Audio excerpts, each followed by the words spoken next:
It's Chris from LazyLemming.com, and I am in the car today. I figured, you know what? I want to make more videos, so if that means I got to do it on my lunch break, so be it. It's a beautiful car, it's a beautiful day, why not? So, microtransactions.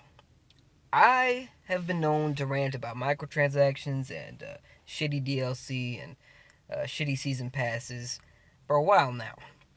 And a lot of people just don't care. They just say, you know what, it's optional, yada, yada, yada. And they don't see where things are going. So, recently, Turn 10, I believe that's the studio's name, they announced that microtransactions are going to be hitting Forza 6. If you don't remember, Forza 5 launched on the Xbox One. It got a lot of shit for having too many microtransactions, really focusing on getting you to pay more. And what they said was, yo, if you guys don't want microtransactions, we're not going to put them in Forza 6 because, it didn't get a good response last time. So it didn't have any. And now it does. Now it's going to have microtransactions because they said we won't do it unless people ask for microtransactions. And who the hell is asking for microtransactions? Who is saying, you know what? I want this game to become worse. I want to get the same content that you were offering before, but now I want to pay extra money for it. Nobody, unless it's the people that work at Turn 10. I hope I'm using the right development team on that. But the guys who make Forza, they're the only ones who would really be begging for microtransactions because they want bonuses or Microsoft's pushing for it.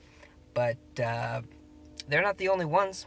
You've got Konami. They've been really screwing up Metal Gear Solid 5. That game came out, and they've been gradually changing everything about the game on the online front, and it's affecting single player now as well. If you've ever played Metal Gear Solid 5, you know that every single time you boot up that game, there's like 6 or 7 different menus to go through where you're agreeing to the terms and conditions of the shit they've changed. And it's ridiculous. It's ridiculous. You've got Mortal Kombat X, Mortal Kombat, is that what it's called? The newest Mortal Kombat. That one also was a game where they added microtransactions after the fact. And there's another recent one as well that's escaping me at the moment, but it's not an uncommon practice here, and it's really getting ridiculous. You've got all these studios releasing games without microtransactions, and so the reviewers play the games and they say, you know what, this is a good game, it's not trying to ream you up the ass with all these microtransactions. And then about a week, 2 weeks later, studio comes out and says, you know what, guess what we're adding? We're adding more pay me bucks.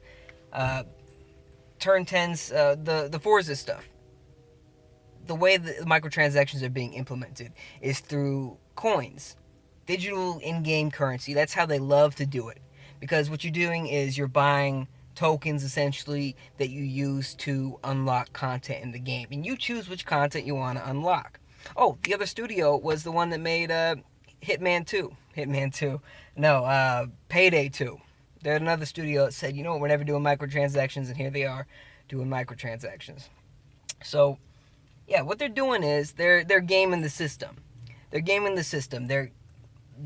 presenting a game that is different than the one that most people will end up playing, because that game is a game that is all about exploiting you as a player. What these companies want, they want to have their cake and eat it too. They want the free-to-play market, but they want to charge you $60 at the door.